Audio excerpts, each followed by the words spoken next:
Well, hello, welcome back to K-Men Builds. In today's episode, you can see I have my 1996 F250 Super Cab sitting in here. This has a 351 Windsor in it. And a couple weeks ago, my wife calls me. She's about 45 minutes away, and she's like, hey, I got this clicking noise. And so she sends me this video, and you can distinctly hear a nice little rattle on the top end of this motor. I told her, well, go ahead and limp it home. I'm not going to drag my trailer all the way over to get you. I think it'll be fine. So she brings it home. I get out and start listening to it. Sure enough, you can tell it's either a rocker, push rod, something's going to clickety click, click, click. So we went ahead and we pulled the valve covers off, and sure enough, we snapped this push rod. It snapped it right in half, and I'll show you how I did it. It was basically, these were not hardened push rods like I was told they were, and they wore right through on the push rod guides. So I decided, you know what, this time I'm going to go ahead and rip the motor completely out. That way I can go through and I can adjust all the rockers, make sure they're nice and good, and make sure the push rod lengths and all that are correct. Since you're going to have it out, you might as well go ahead and put a cam in it, right? We need more horsepower. So we went ahead and pulled the motor completely out, got it all tore down, ordered some parts, got me a new cam, just a little bit bigger over stock. And it's a comp cam, and we went through all that. So today we are going to show you what it sounds like after we got it up and running, and some of the things that we learned not to do. So hope you enjoy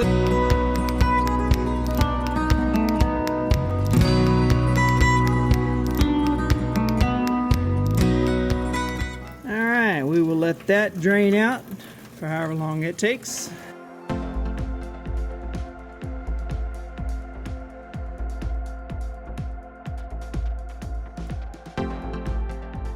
You gotta love working on an OBS truck. You gotta have metric and standard. But you never know what they were gonna use.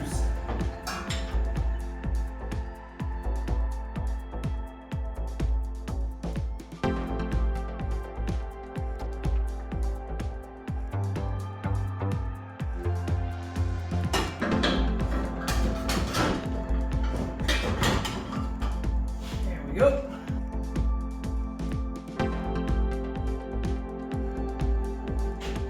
Alright, radiator bolts are 10 millimeter.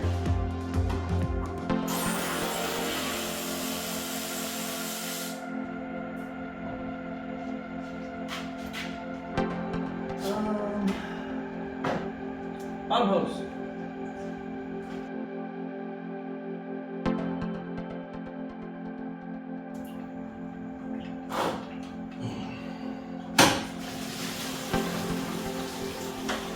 There we go.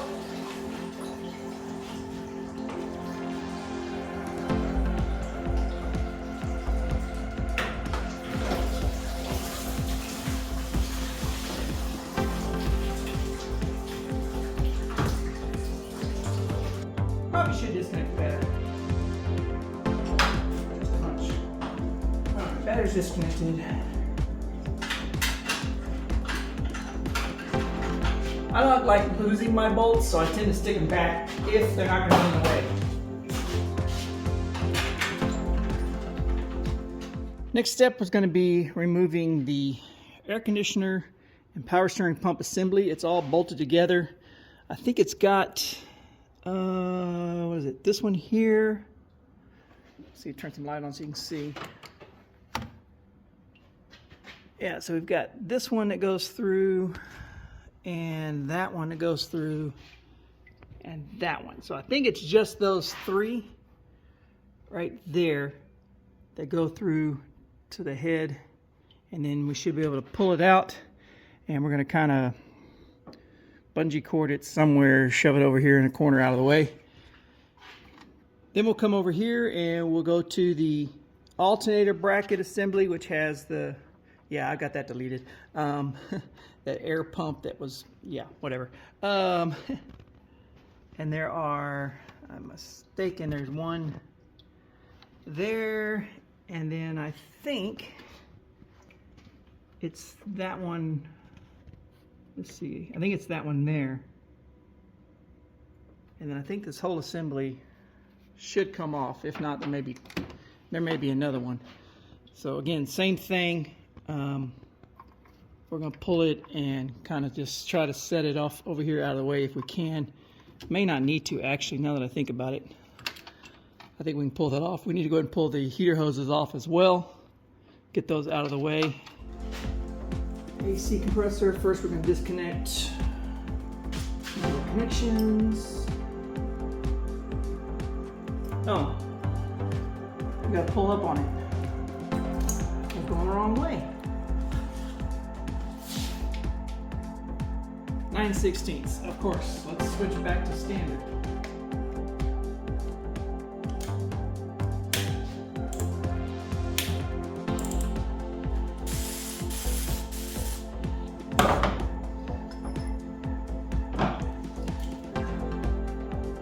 All right.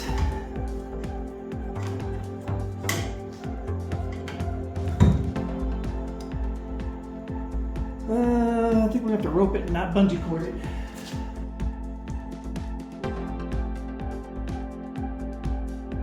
I think that's as close as that's going to get. All right. Okay, now we're going to disconnect heater hoses.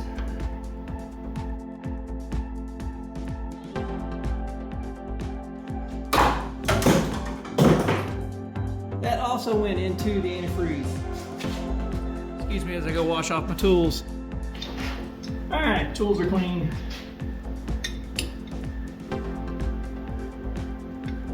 It appears I never put this clamp back on, so probably a good thing I don't use a heater down here.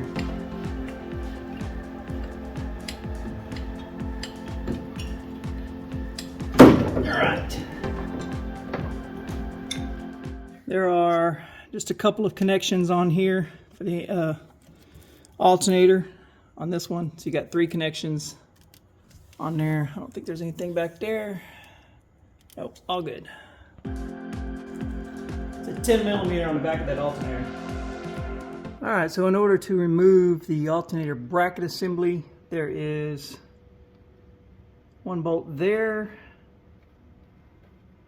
1 bolt, not that one. Is that one it? Yeah, it is that one. That one there that holds on your air pump or delete if you got it. And then there's another one way back in there, hidden in between. Guess what? It's 9/16 again.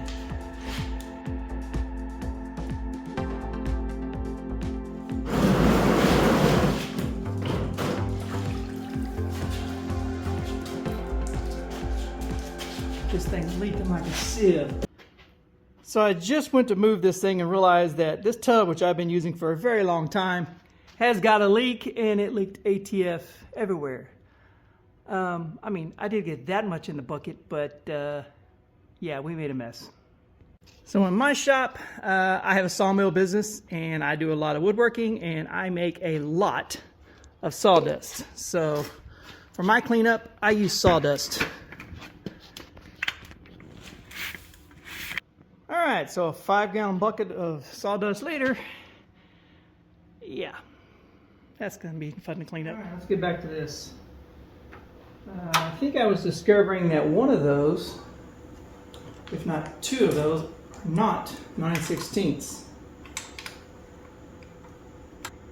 The top one, or the one in the middle, and then the bottom one down here are both 9/16, but this other one over here, the top right-hand corner, is not. Why? Why? So that would make it 1/2 inch, right? Yes, but I need a swivel bit.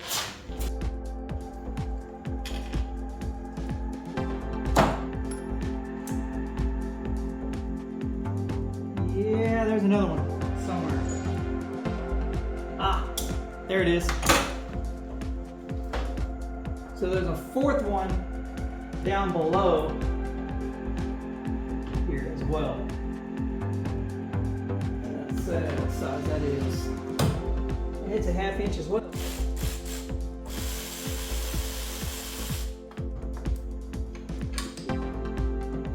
Okay, now this whole thing should come out. Yes! Now that I got this on the bench, I can see I was wrong. This bolt here that goes in for either your air pump or the air pump delete, it doesn't hold on to anything. So it's just these three here. So if you look at it from the front, there's one in between the air conditioner and the tensioner. There's one below the tensioner, and then there's one between the idler arm and the tensioner down there. And if you're wondering, that's the 9/16 below the alternator, and then the other two are 1/2 inch. Next step we're going to try to take is by removing this radiator hose there, and it also connects up as a little oil cooler.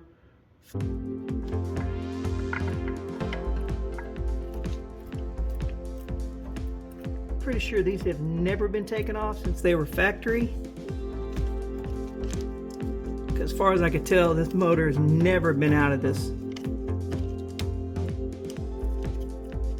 All right, everything seems to be loose.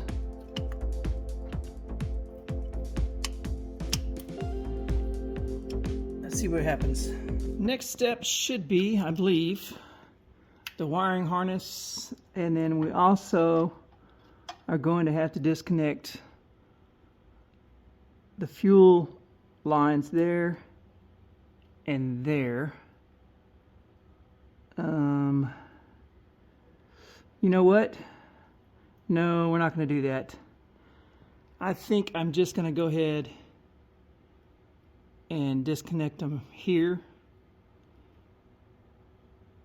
Yeah, I'm going to go ahead and pull them off because, yep, this has to come out anyway.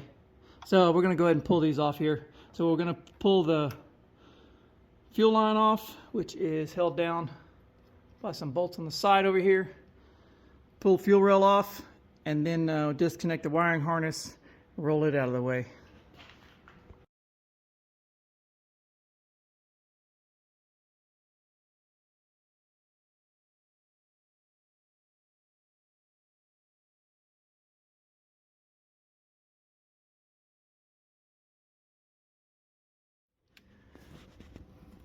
So we've got this little bracket there that's holding the ATF to the transmission fluid to the cooler there.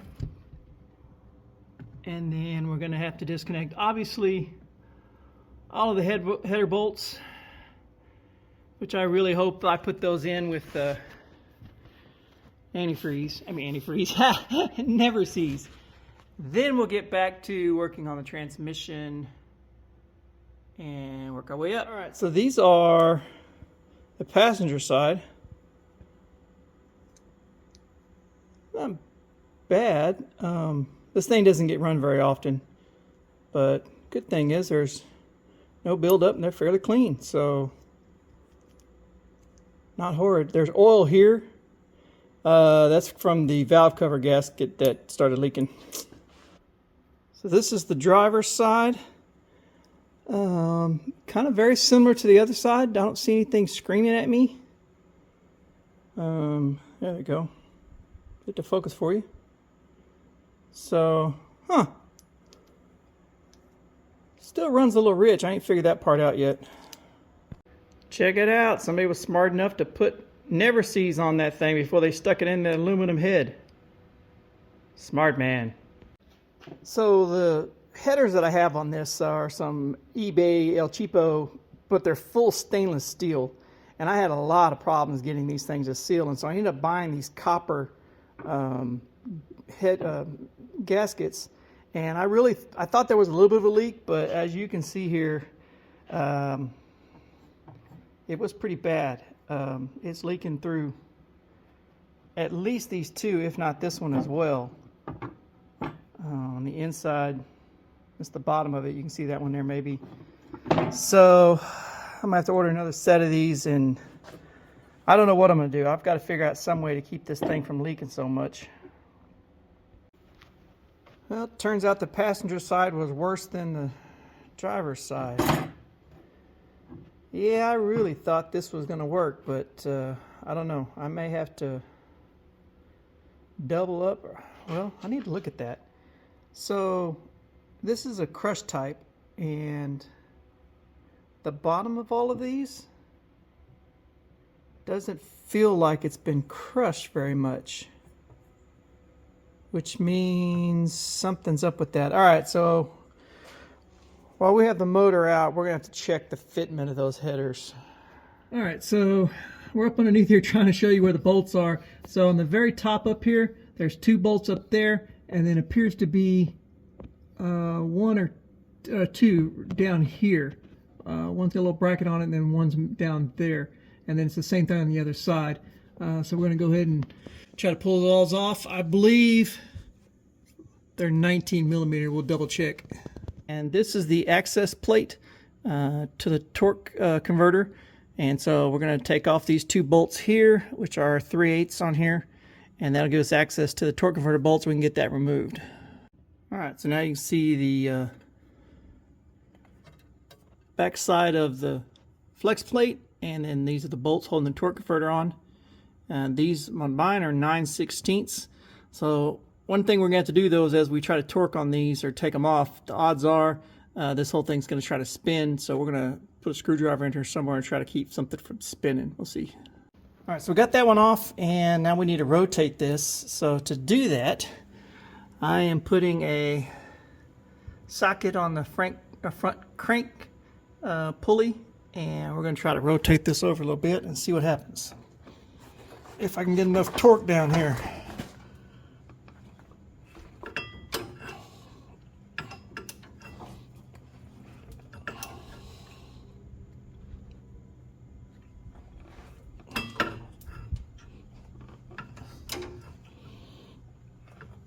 There we go. So it turns out there really wasn't hardly anything for me to wedge into. So what I ended up doing was just using that same setup with the wrench up here and just reversed it so that it was holding tension on it and popped right off. Well, that worked pretty good. It's not hard to reach around and reach around up to the front there and get a hold of that with the wrench and spin it around and then hold it. So a much easier way of trying to do it than wedging something in here. So now we're going to get the rest of the transmission bolts pulled out on the other side, and then we're going to have to figure out how we're going to hold the front end of this transmission up, because obviously once we take this thing off, there's not going to be holding it up. So I think I'm probably going to go ahead and get the jack and with the block and put it up underneath here and hold this in position so that it doesn't go anywhere. Yeah, something like that. So the old dipstick looks like it's just pressed in there. So we're gonna try to tug on it and see what happens. Yep, that was it. It's just stuck in there. So just kind of gave it a little tug and it came right out. So I'm going to pull it out from the top and then get on with the motor mounts. So it turns out the motor mount's pretty easy to get to. Got a bolt there and one there. It looks like they are, what is this? Where's it at? 18 millimeters, the closest I could get.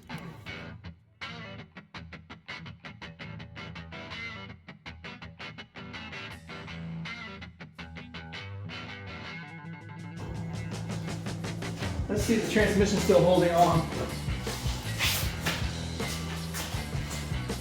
Transmission is still hanging on.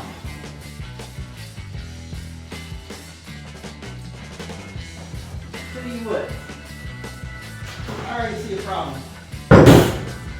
I am not going to be able to get the motor over the top of this because I got it all jacked up. So let's lower that down and then we'll come back. Alright, so I made a bonehead move. Forgot to take the starter out. So starter's out and I went ahead and dropped the thing off the jack stand so it makes it a little easier to get out. Now let's see if we did it. Alright, so it looks like I did get everything disconnected, but that transmission is not wanting to let go. So I'm going to put a little tension on it and try to find some way to put a little leverage on it to get it to pop off.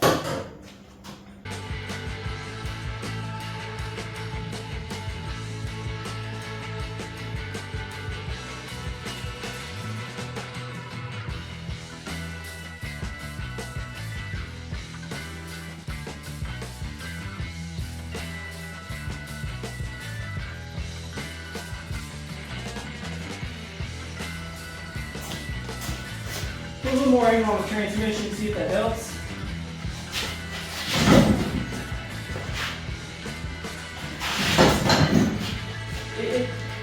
it's stuck on something.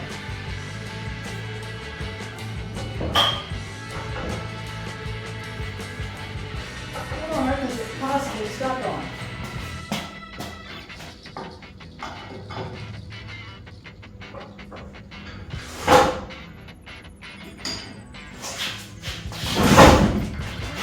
Well, that's a different sound.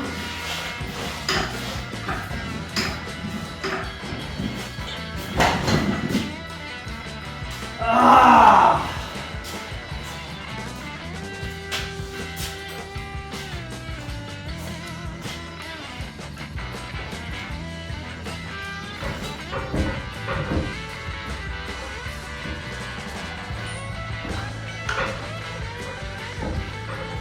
Oh, you gotta be kidding me. I think I left one of the dang bolts on the dustpan on the fly. Oh my gosh.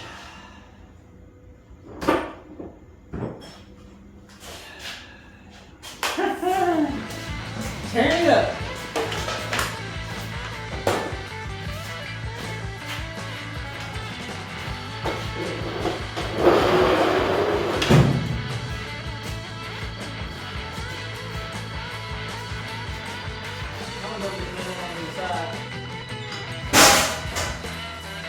Ah, okay. Bonehead move. There we go.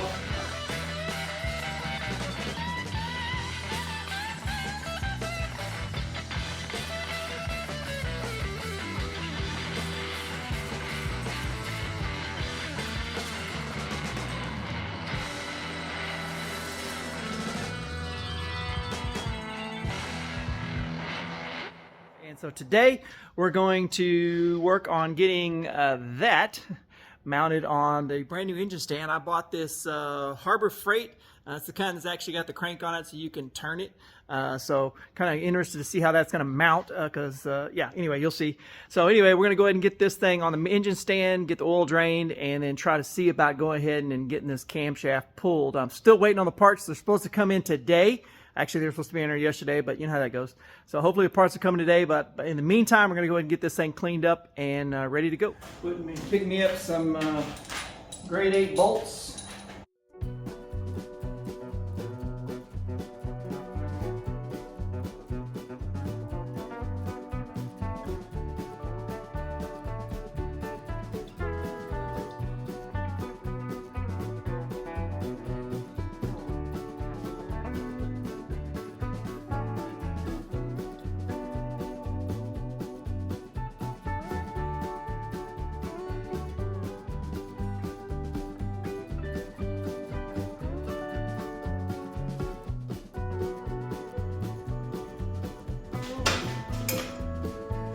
All right, so I'm trying to get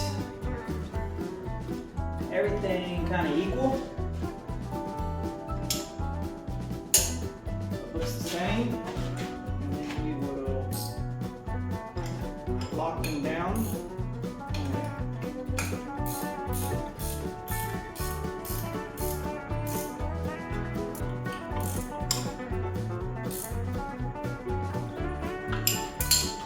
All right, let's see if we can hold it.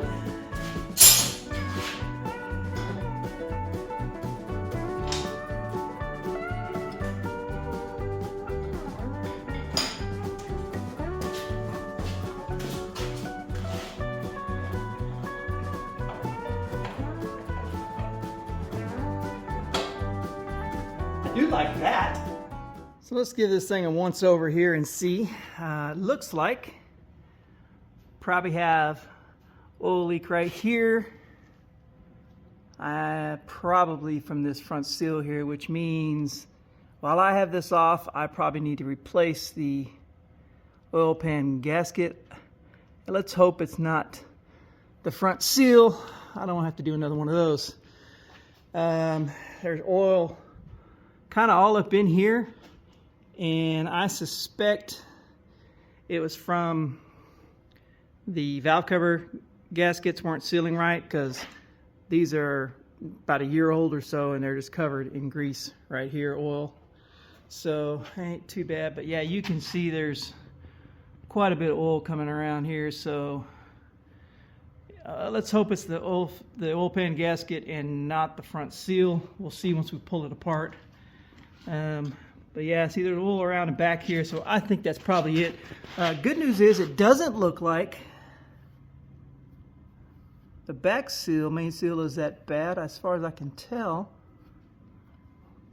I don't look screamingly bad. Everything else is fine. So now that this is out, we're going to go through and have to redo all of this. So now we're going to go ahead and drain the oil and go ahead and pull the intake out and start getting all of these rockers and push rods pulled. This is the one that's broke. You can see down in there, that's what's left of it. And yeah, we'll go over what happened there. All right, next thing we're going to do is get the camshaft. Ha! Let's try that again. The next thing we're going to do is get the distributor out of the way. Somebody said we're putting your tools back.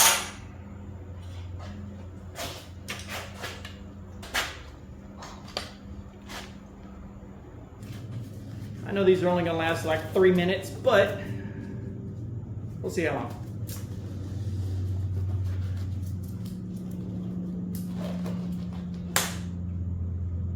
How about 15 seconds?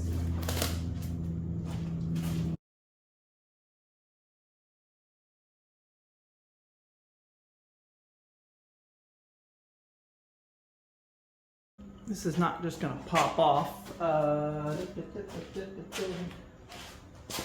Let's see if I can get myself a little bit of leverage here. No.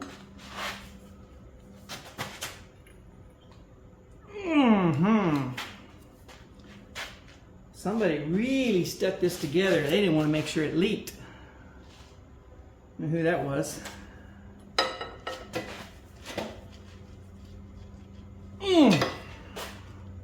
Okay.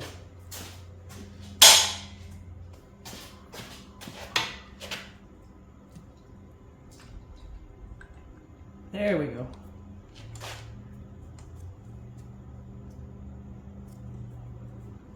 Oh, what am I thinking?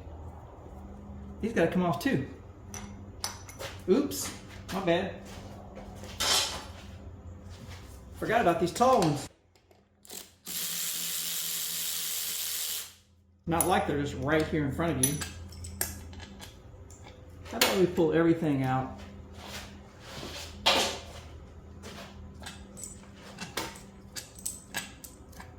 That's better. Good thing is this thing is very light. I'm gonna do myself a favor and not mess with these. Uh-oh. Ah, crap. Well, looks like we're not gonna be fixing this straight away. Let me show you something here. That is not a good sign. Look at that. That is the clip that holds that down. That lifter is toast. Meaning we are going to have to get at least one lifter in here. All right, for now we're going to go ahead and pull off all of the rockers and check those out because these were lifters, the push rods were too short, some of these may be jacked a little bit. I don't know, we're going to check them out. Let's find out. Well, if I were a 9/16, where would I be hiding? I'm going to grab this other one. I don't like this one, but ooh, that's not 9/16. Ooh, wrong. Man, I'm not very good at this game.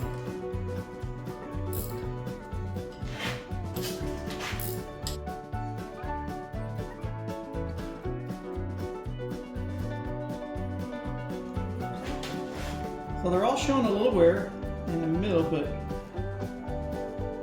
most of them are fairly lined up. I'm surprised at how much wear I'm seeing though.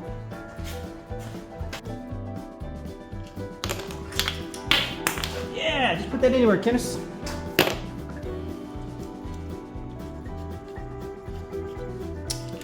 Man. There's a little bit more wear on these than I want to see.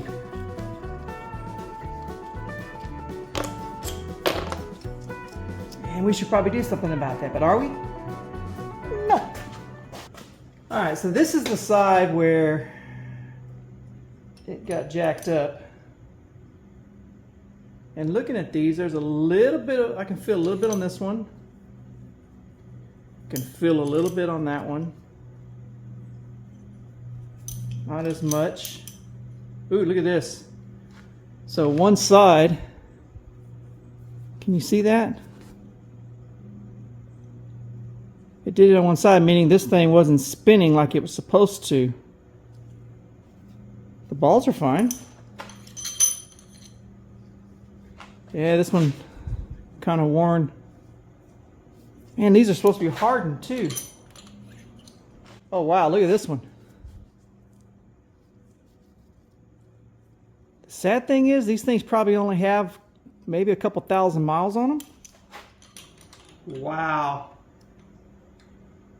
I can't even get this one off.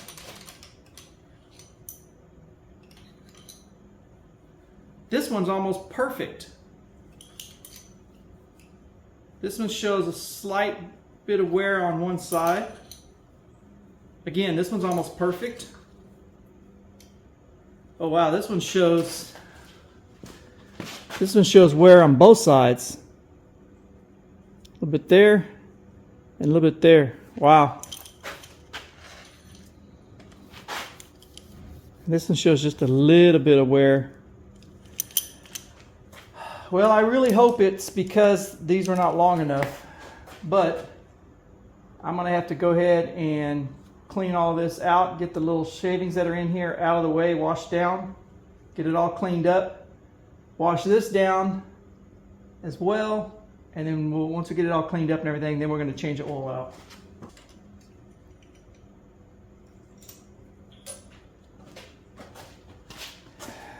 That one was almost worn completely through as well. Look at that. Can you see that? There it goes. Look at that. So now I need to pull all of the lifters, which means obviously because that one's bad, probably means I'm gonna have to replace all of them. And we are not too happy about that. All right. Pull that bad boy out. One good thing about roller lockers, brain stuffing down. One good thing about rolling lifters, hydraulic lifters, is the fact that they don't exactly have to go back in the exact same hole they came out of. But I am going to check them out as I pull them out to make sure we're all good. Can't even tell he's been used.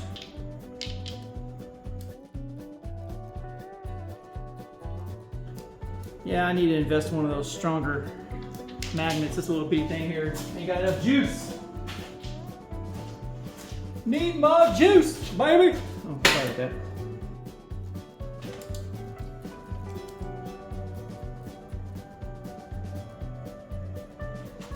Yeah, well, the rest of the lifter is in good shape, but yeah, you can see that pin or that retention. Come on. Fine focus. It's not wanting to focus anyway.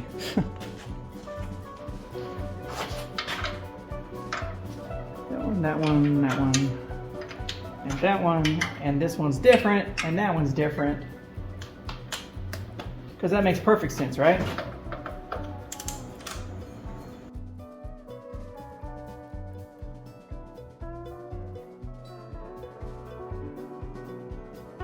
Alright, let's move on to timing chain cover. That's not it. Pretty sure some of these are going to be 9/16. That one's not. Oh no, they're half. Alright. 12-mile long extension here.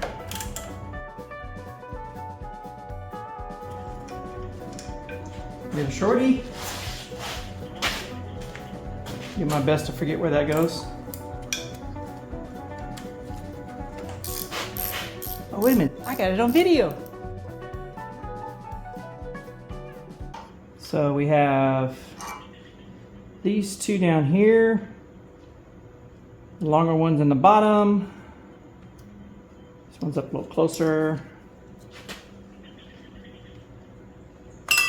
There it goes. I'm just going to leave those sitting there in that. Maybe if I can find a spot to leverage. Oh, wait a minute. Wait. I almost forgot.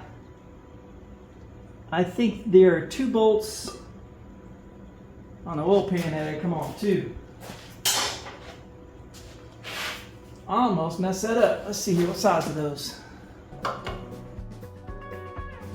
Oh, great. The 2 on the inside are 1/2 inch. And the 2 on the outside are going to be 7/16.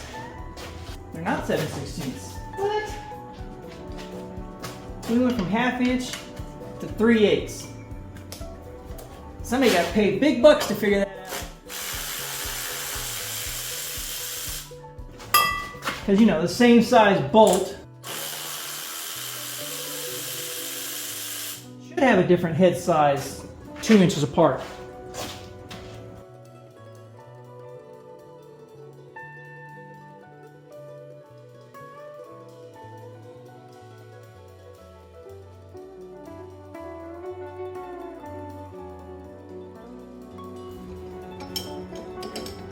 I see some wiggle.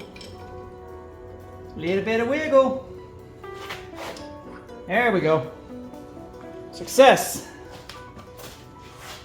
Well, I think it's time to go ahead and drain the oil. Drop that pan, I think. Just because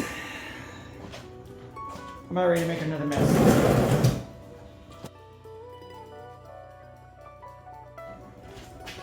Alright, that's close enough for government work. Let's give this thing a crank and spill water everywhere. Or antifreeze. Pretty sure this is the first time this crankshaft's seen the light of day since it was put in.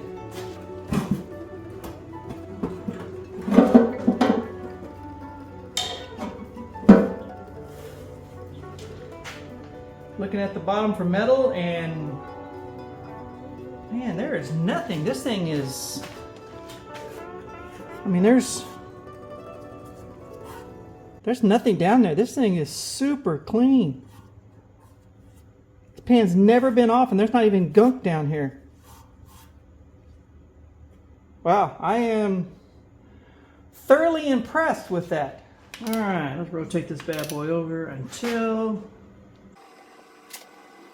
really hard to see on this, but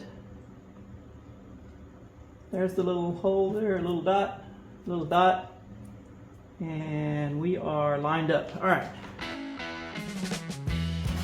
just had a little bit of tension on it.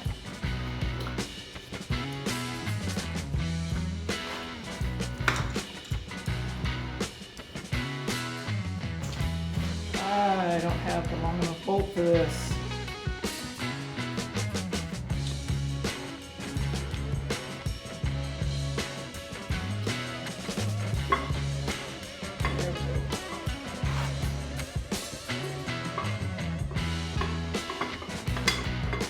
Very carefully, without trying to damage anything.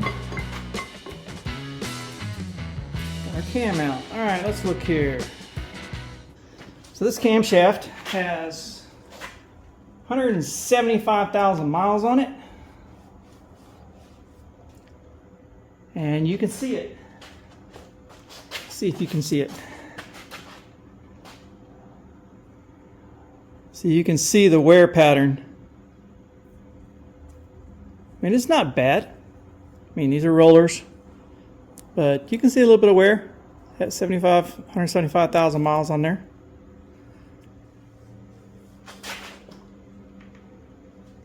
Well, they show a little bit of wear, but I don't see any copper color. It's still silver. All right, now for the goodies. I've got some Speedmaster supposedly hardened push rods here. They're what was the length on them? Yeah, I don't remember. They're probably about that much taller than the other ones, but I think this is going to fix that problem. Next, we've got a brand new Comp Cam double roller timer set. But for the real goodie is this Comp Cam cam. This is just a little bit bigger over than stock. This is part number 35308-8. Actually, it's 35-308-8. It's a 210, 215 on a 114 separation, and it has 0.533 lift on this thing. So should give it just a little more thump and a little more low end, I think, on that. I'm kind of curious to see how this is going to play out with the Flowtech aluminum aftermarket heads that I have on there. These are, I think, 180 cc intake on these, I think. I have to go double check that. It's been a while since I put these on. So anyway, all right, so we're going to go ahead and got everything cleaned up. We're going to go ahead and get this thing lubed up and installed and go with the reverse process. All right, now for the fun part.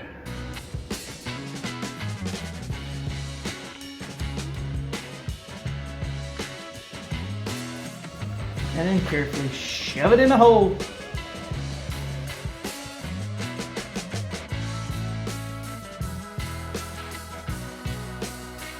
Bingo! And the crowd goes wild. So I forgot to put the pin in, the dowel pin. So I went ahead and put the gear on and then drove the pin in, and it turns out the longer pin that comes in the kit is the right size. Now we'll slide this back in again. I've had this thing in and out a couple times. Let's hit this with some more lube just to make sure.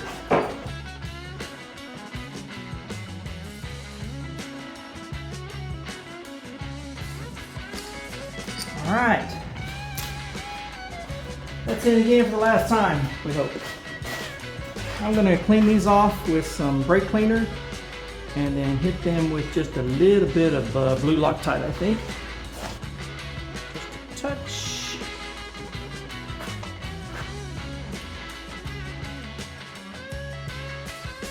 Grab my torque wrench, see what that's going to set at.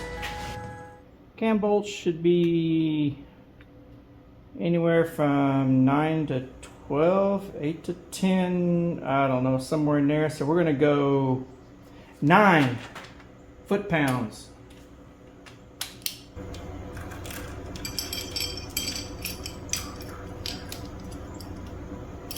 Yeah, there we go.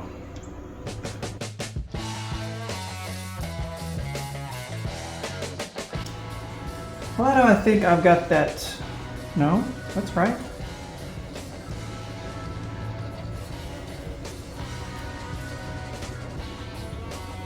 Ah, there it goes.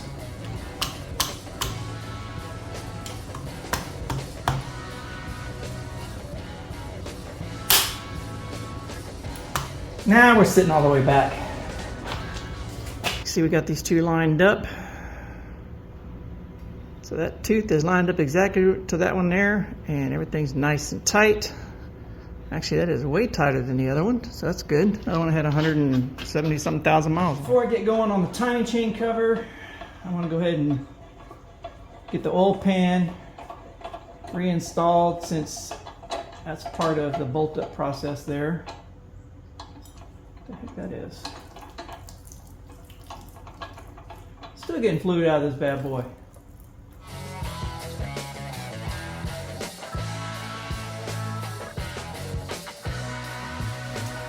So this is a little different. That's why I was getting lost in it. This one, I guess this is the original, and it's not connected at the end, and this one does. It looks like it's got built-in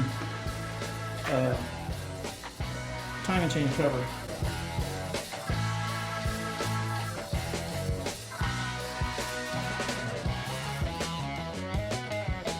Now let's spin back around to the other side and put the timing chain cover on.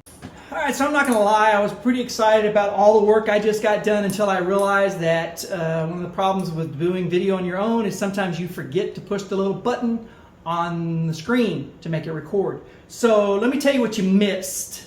You missed me putting the camshaft retainer bolt on Actually, you missed me putting the pin, the dowel rod pin, in the camshaft. This whole time machine cover, the gasket that goes for that. Yeah, you missed all of that. So if you want to see that, how that goes back on, you go back to the beginning, close to the beginning of the video, and just play it in reverse.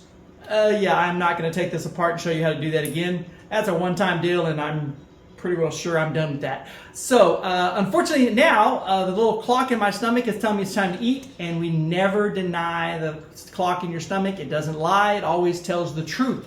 So we're going to go eat lunch, then we'll come back, and then we're going to work on installing a water pump and getting all of this finished up so that we can go ahead and get the top end put back together. Right, back from lunch, and now we're going to get started on the water pump. I'm going to go ahead and get that thing cleaned up. Had a little bit of the RTV that was on there from before. I'm using Permatex Ultra Gray as the RTV, so we're going to put a little bit of thin layer on that thing and then go ahead and slide it on. All right, so we've got a little bit of the the gasket that kind of peeled off a little bit right here. This is the gasket still on there, and I'm going to leave it on there. Then we've got the little weep hole here. Anyway, so what the plan is I'm going to just go ahead and RTV around this just a little bit, just a thin layer, not too much. You don't need to overdo it. We're basically just making a new seal on that gasket. But we're going to put that a little bit on here, get it nice and smooth all the way around, and then reinstall. So I am using Permatex Ultra Gray, and we're just, like I said, making a very thin coat.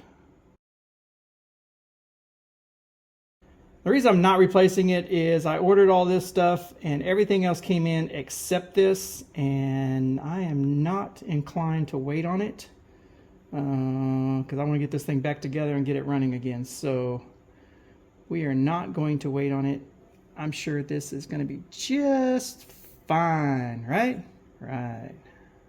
All right, so one thing is I do not remember, no, it goes this way. I don't remember which one of these actually goes into the water jacket. I want to say it's these two long ones here. So now I think these long ones here, and I think at least one of the two on this side here go into the water jacket. I don't know. I don't think this one does. It doesn't look like it did. So I think we're just going to throw some Never-Seez on this one. This one might. So just to be careful to make sure I don't have a problem, I'm going to put some Permatex thread sealer on here. Provided there's any more in here. There it goes. Little dab will do ya. Today is going to be an interesting day, at least down here in South Texas. This is January, what's today? 5th? I think it's the 5th. Yeah, so we are 80 degrees today. Breezy, cloudy, 80 degrees. That's January in South Texas. But that's not the kicker. The kicker is tonight, it's supposed to get down to 30 degrees. We are going to drop 50 degrees in the next 12 hours, within the next 12 hours. Is that not crazy or what? 50 degrees. Now I am sure there is somebody out there going to tell me there is a torque spec on these, and my torque spec is snug enough. Ring the bell. Ring the bell, my bell. Sorry. I'll get over it. All right. Things. Pardon. One more time. We are now going to go ahead and move down. I'll drop you down a little bit and install or reinstall our harmonic balancer. All right, this is pretty straightforward. I think I'm gonna slap just a little bit of, well, let's see. Might make it easier if I put a little bit of something on there.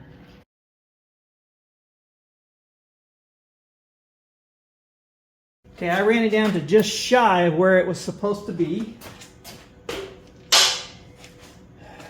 Where'd my torque wrench go? Airspace says that torque should be between 70 and 90, so 80 sounds like a winner, right? I'm sure this is not very smart. But hey, that's the K-Man way. Yep. So the inner space says that these are somewhere around 50, I think. So let's back this down to 50. It'd be nice to have one of them digital ones, but us poor folk just got to do with what we got. All right.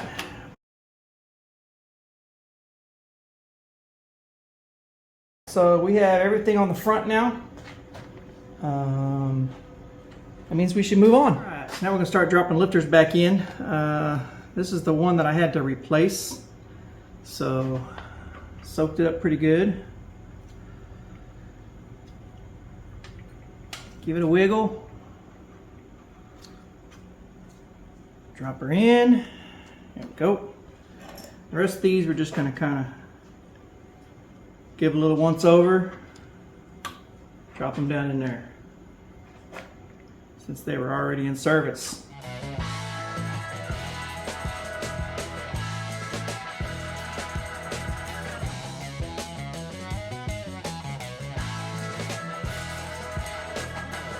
Uno más, uno más.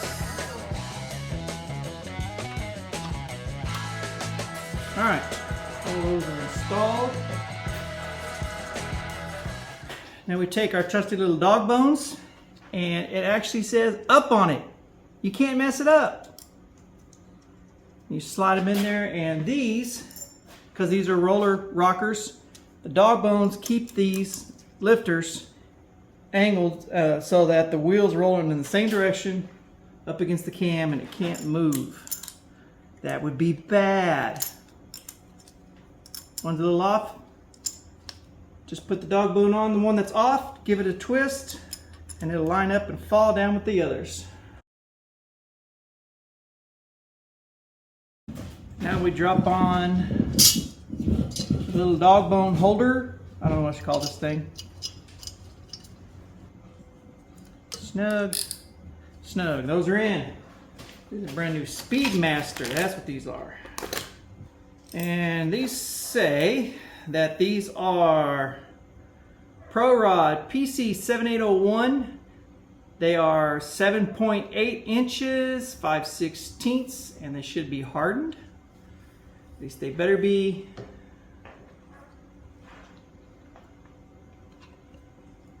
Little dip just to make sure we're good. I mean, I know there's plenty on there, but it doesn't hurt anything, right? Right.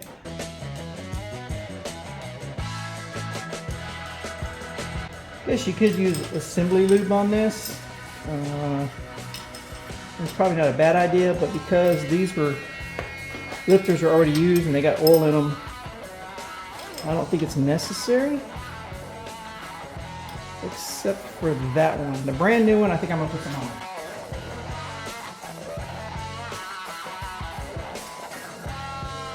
Why am I only getting like 3 or 4 threads on this thing?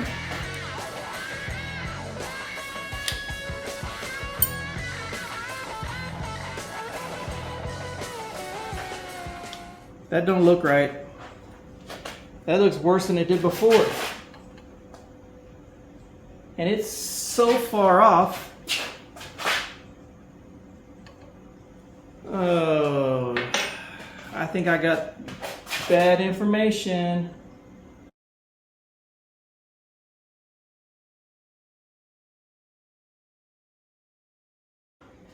I think these are worse. I'm gonna try to show you what's going on, and I think that guy gave me wrong information. Try to keep the sun from coming into your face, but if you look at that, well, that's kind of hard to see, isn't it? See how that is riding on basically the front face of it. I mean, it should be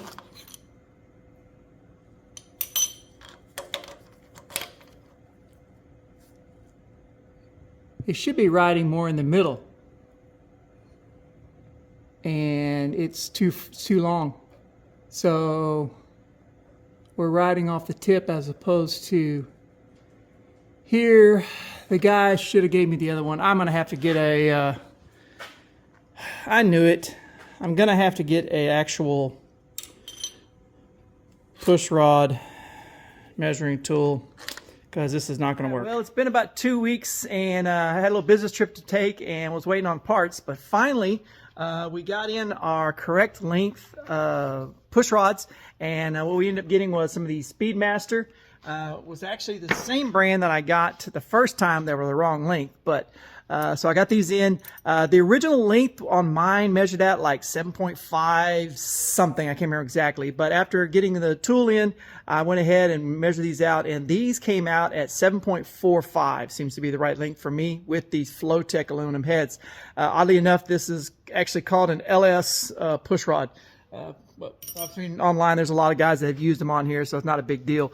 So we're going to go ahead and start getting these installed and getting them set, and try to get this motor done. So we got a little push rod in there. We're going to mark the top of this with a Sharpie so that we can work on getting our alignment done. And then we'll also check make sure the length is correct, and then we can check our alignment and make sure it's sitting on top of here correctly. All right, I can already tell you that this definitely looks better. Rotate this around until the other side starts to go up all the way to the top. There we go. And then adjust this down until we got about 0 lash. All right. So this thing, I know it's going to be kind of hard for you to see, but it is sitting just shy of center. So it's with it all the way down, it's as far back as it's going to go, and it's just on the back side of center. So we're going to go ahead and rotate this thing around probably 2 or 3 times at least. So it's kind of hard to see, but it's worn just to the left of center. So we're going to loosen this up, adjust it over, and try to get this sitting more on the center here. There it goes. Whew. A little disconcerting. All right, so let's see here. We loosened it up. So it is sitting this way. So I need to pull it back to, yeah, so we're sitting off to my left, which means I need to pull this back that direction, I think.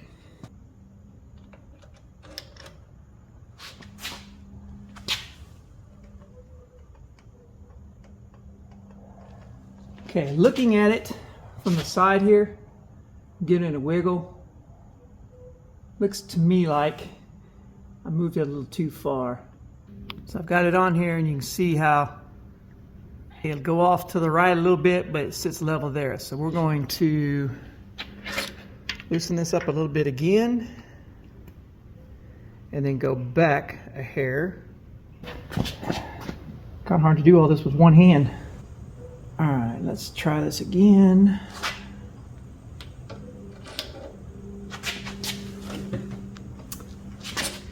That went too far the other way.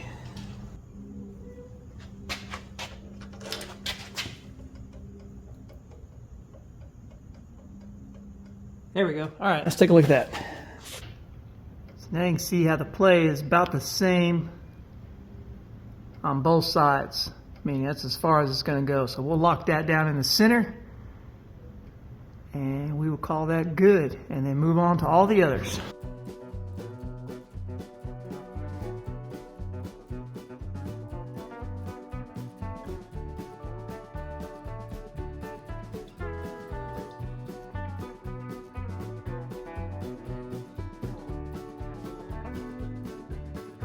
Now I know some of you are sitting there thinking, hey, you didn't torque these down. I'm gonna pull all these off, torque them all down, and then finish it out. So everything is torqued down, all the rocker studs are torqued down. So now we're gonna go ahead and start setting our preload on all of our lifters. So the way I do it, a lot of people do it is, crank it around until the intake or the exhaust, whichever one, opposite one you're doing, goes all the way up, and just as it gets to the top, it starts to come down a bit, you stop there, and then you adjust the other one. And then you roll it around until that one comes up and starts to go down, then you adjust the other one, and just work your way around. So what I do is, like you'll see on the inner space, adjust it down till there's barely turns at all, and then I go a full half turn and then lock her down. So this one just started to go down, so we will crank this down until we get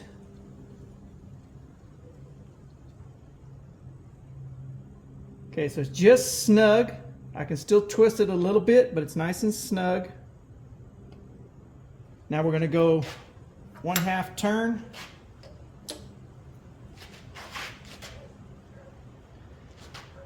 And then lock down the poly lock. And that thing is still going way down in there, but not as far as it was, so. All right, now we crank it over until this one starts to go, goes all the way up and starts to go down. Oops, too far. Tell you what, I'm gonna go all the way around once.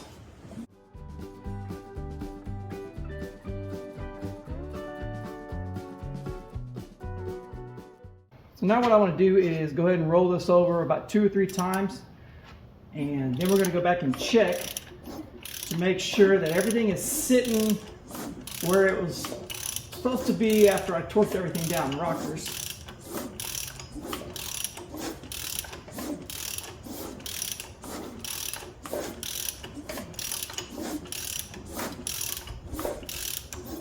All right, that's quite a few times. All right, let's check here.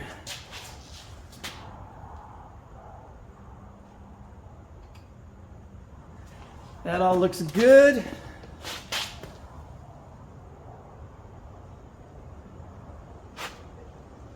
All right, I got one that I'm gonna have to look at. So if you look at this one here, you see it's just a little off.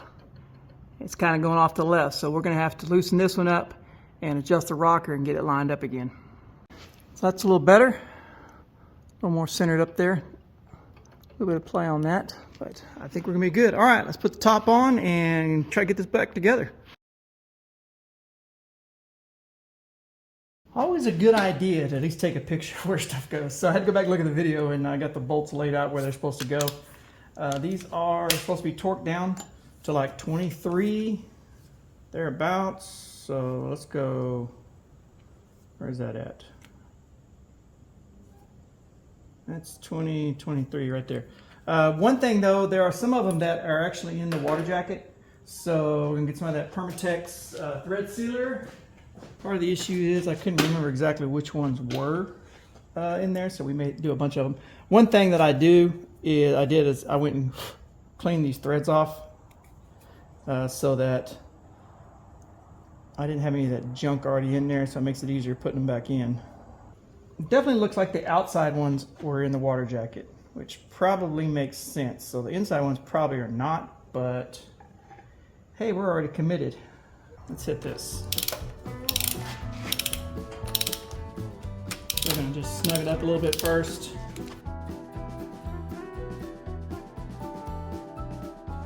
All right, let's hit her.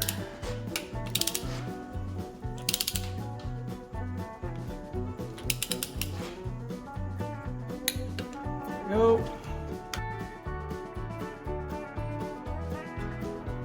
Yeah, that's gonna be much better because that's the old ones leak. The cork ones, man, they leak like crazy.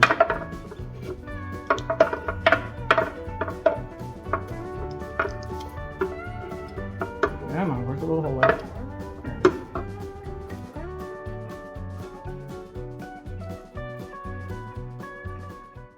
You remember how I told you need to take pictures of where the bolts go? Yeah, so these here that have the threads on top go on the top corners right here. The wiring harness bolts down to this. So yeah. So I guess the thing to do now is to bring the tractor, get the engine hoist back in here, get this thing off of the stand. I got to go ahead and put the plate back on, and then the I almost called it a flywheel. It's not called a flywheel. My brain is locked up and I can't remember what the dang thing's called. The thing with the little spaky things on it. Yeah, that thing there. So I'm gonna put that back on. This one I have to kind of fix that little, yeah, that was where I left it hooked up to the one of the bolts. I can't remember which bolt it was, but anyway, I left that one hooked up, so I'm gonna have to hammer that kind of flat a little bit, but not a big deal. And then we will go ahead and get this put back on, and then once that's done, then the joy of trying to stick that back in that little thing right there. Yeah. Part of my problem is, and I can show you a little bit, is that when I had a shop put the exhaust on for me, they didn't put those, what do you call it, the little exhaust flanges.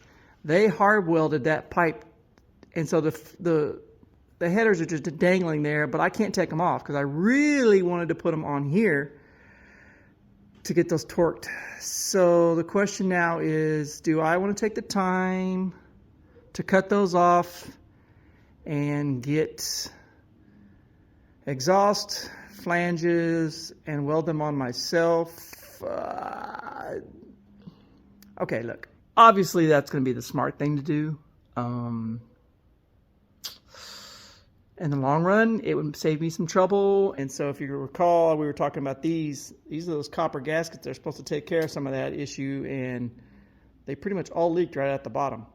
So if I had the exhaust, them headers mounted here, I could go ahead and put them on and get it nice and tight.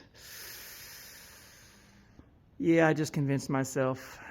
That's what we're going to do. All right, so I'm going to town to try to find some exhaust flanges, and then we're going to start that project.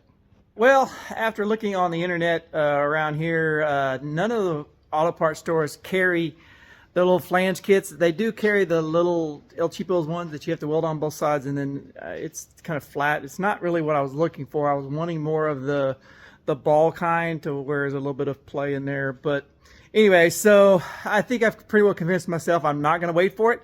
So we're going to go ahead and move the truck into the shop and go ahead and try to get this thing installed, and then we'll deal with those headers later. Hopefully I can figure out how to get these gaskets to kind of seal up the best I can, and then we'll go from there. So we're going to put the flex plate back on, and the holes are not symmetrical, so they only go on one way. It's almost idiot proof.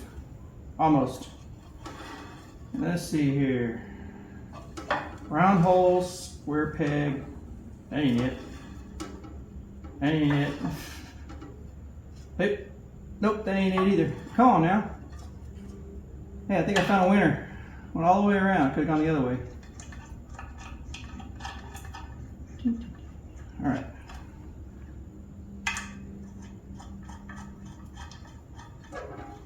I got my lovely assistant holding the camera. She's not too thrilled about it.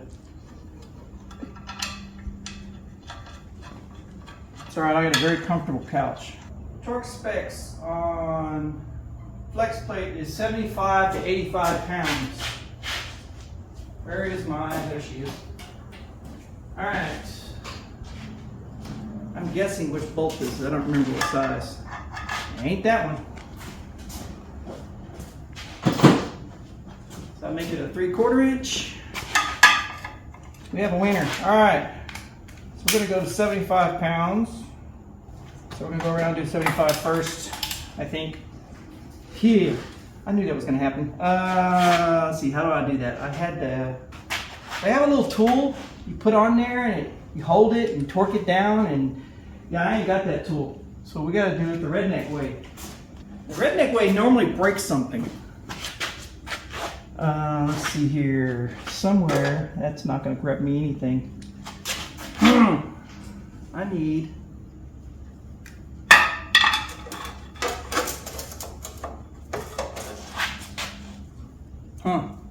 that's probably gonna break something. Let's find out.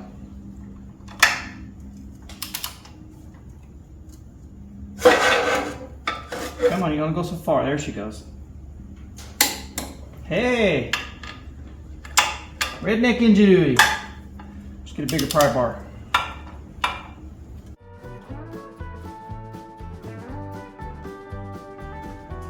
Close enough to government work.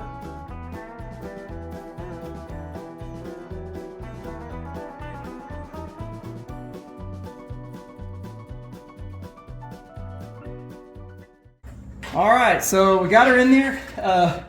It was not an easy event by no means. I wasn't going to sit there and record, and, the whole part where you just bore you to death with it. But part of the issue that we had is the fact that I left the transmission in there, and so the torque converter's got those 4 bolts on there. Apparently, I guess they're not symmetrical. I don't know, but I would get it lined up to one hole over here, and then I was able to have the pin on that side. When I turned it over, the other holes weren't lined up, so I kept pulling it out, turning the torque converter a little bit, try again. Eventually, I got all 4 of them in there, but to get it in there, basically you got it close, and then you just have to like manhandle it. What like guys we like to do. So anyway, it is in there. Now we're gonna have to sit in and start bolting everything together. I gotta get the torque, the nuts and everything back on the torque converter. So we'll start on that next. But the wife has told me that since we got it in so quickly, we're going to Dairy Queen to get a treat. So apparently, it's her truck. She wants Dairy Queen. I don't know. Anyway, so we're going to Dairy Queen. We'll come back later and get to work on it. So it's the next day, and we have got the truck kind of blocked up here and started putting everything back together. Got everything back in, motor mount wise and then transmission. One thing I realized is that it's much easier to get to. Hang on, let me climb up here. I got this thing way cranked up so it's easier to get underneath. But it's much easier to get to those 2 bolts right there for the transmission from the top when you ain't got this intake manifold on. So it's a lot easier to get to those 2. And then again, you've got those 2 on that side, on the very side they're easy to get to, and then the one way down there, which is really easy to get to. So, but I think what I'm gonna do is I'm gonna go ahead and make sure that I've got everything on the bottom put back in, and then I'm gonna go and jack this up and put it back down, because right now I've got it sitting up on stands and I'm having to climb up on the ladder. I mean, this thing it's chest high. So we're gonna go ahead and get this thing down, and then we'll get it finished up. Right, so now we're gonna work on, what did I say? We're gonna do the exhaust manifolds, which it's probably not gonna be very thrilling. So you may or may not see too much of that. This is why I really, really, really wanted to put these on while the engine was out. These are so tight, it's really hard to get them in there. So I managed to get the headers installed. Anybody ever tells you they like putting headers in while they're in the vehicle is a bald-faced liar. Yeah, so the driver's side, because the exhaust system is completely welded up, the driver's side was bowed out a little bit, and so I had to put some straps underneath to suck it in. It's under tension. I'm not happy about it, but for now, it'll get me up and running. And then I'm going to go ahead and order some of those exhaust flanges, and I'm going to end up cutting all that and taking the tension out and redoing that later. But at least for now, I'm going to get it up and running. So yeah, so now we're going to get a little lunch. Clock in my stomach's telling me it's time to eat, and we don't deny that. So we'll be back and we'll finish the top end. All right, so we got the injectors put back in, and before I get the fuel lines in, I need to get the wiring harness back in place.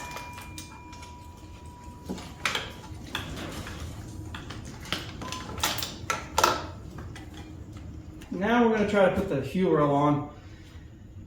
Hard part is making sure you don't roll an O-ring and they all seal on there right. I made that mistake one time,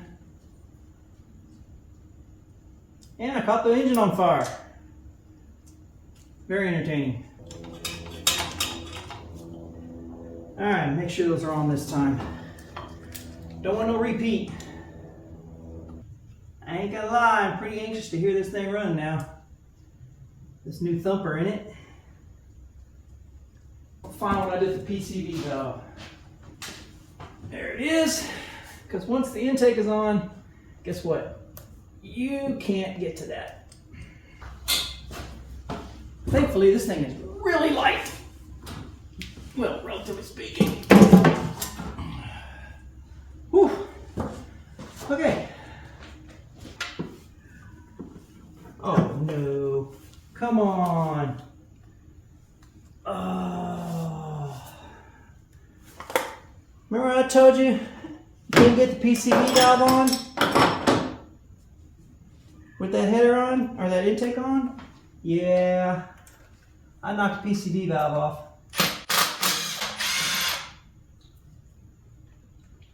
That was awesome. Let's see if I can loosen it up enough. Maybe I can just, instead of taking them completely out, just loosen it up. All right, come back here. There we go. Okay. Now we got it back on.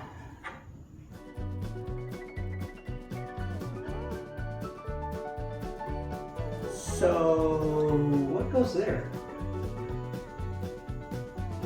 Come on. That and that. I know what that is, and that is.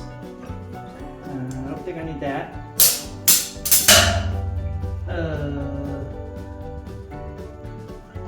There it is. Vacuum for that. Oh, of course.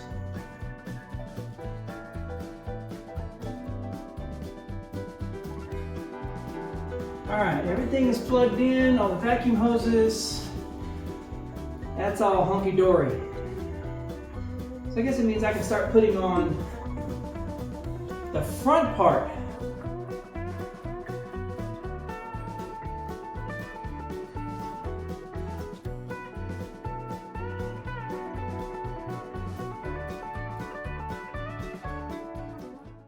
All right, so we've got all the front assemblies put back on.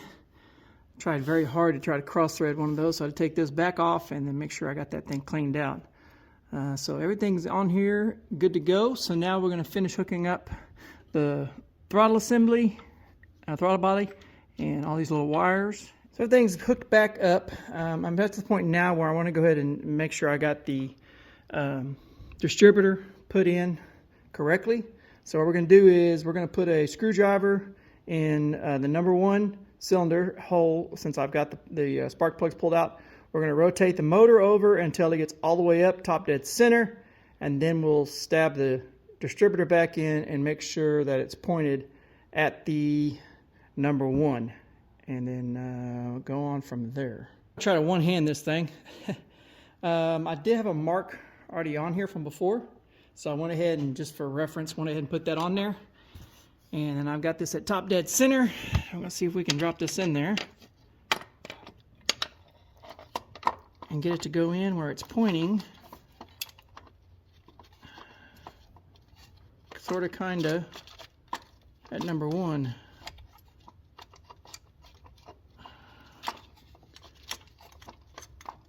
Okay, it's a little challenge trying to do it by one hand.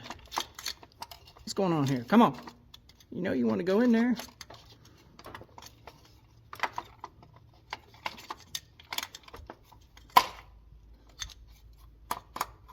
Okay, so I slid it in there, and if you saw that, it went, and it's kind of pointing more at number 2 than it is at number 1. So we're going to pull it out.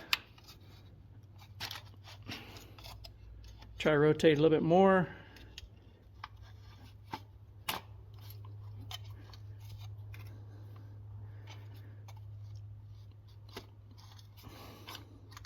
At this point, I'm just going to turn it so that the clips are fairly easy to get to, and the plug is kind of out this direction, but it is pointing at number 1 now. So we'll go ahead and find what I did with this little thing and drop that on there. So we got everything hooked back up. Now we're going to go ahead and put in the spark plugs. I'm waiting on my lovely assistant to get back from town with the rest of the parts, because we're doing basically a basic tune-up.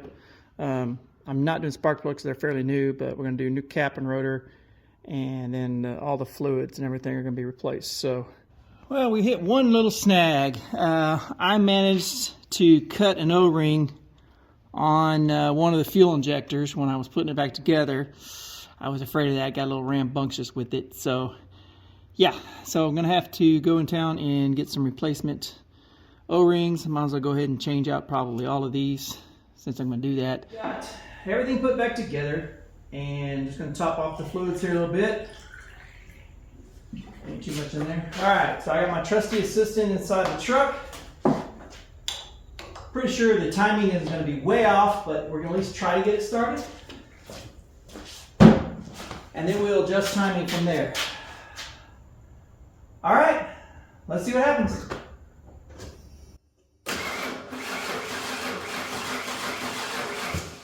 Hold on. Okay, try it again.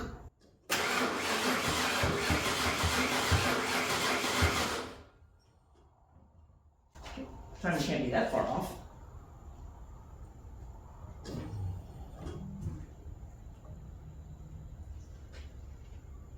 Try it again.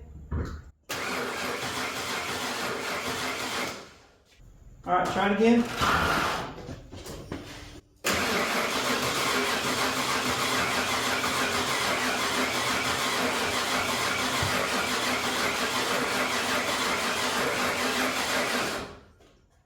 It don't sound like it's getting spark. All right, we're gonna check for spark. All right, we're gonna try to check for spark and see if I can do this without getting popped. All right, crank it over a couple times.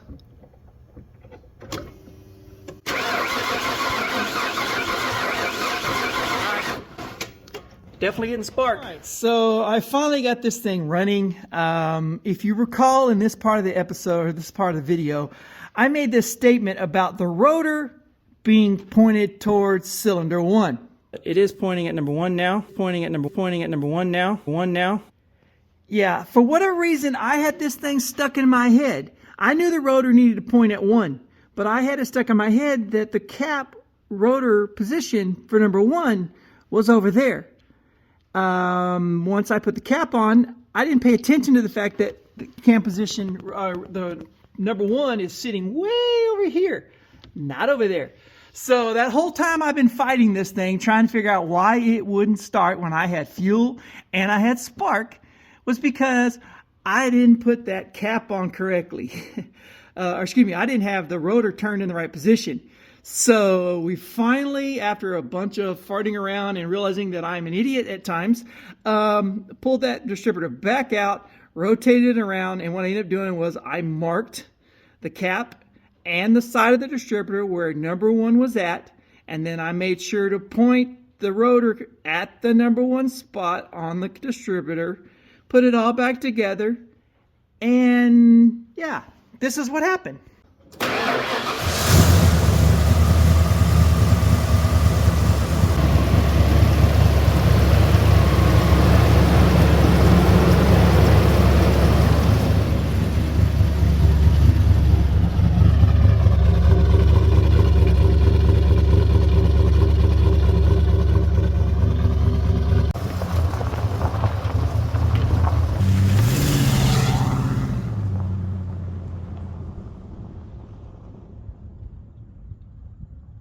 So needless to say, I was kicking myself in the butt for being an idiot.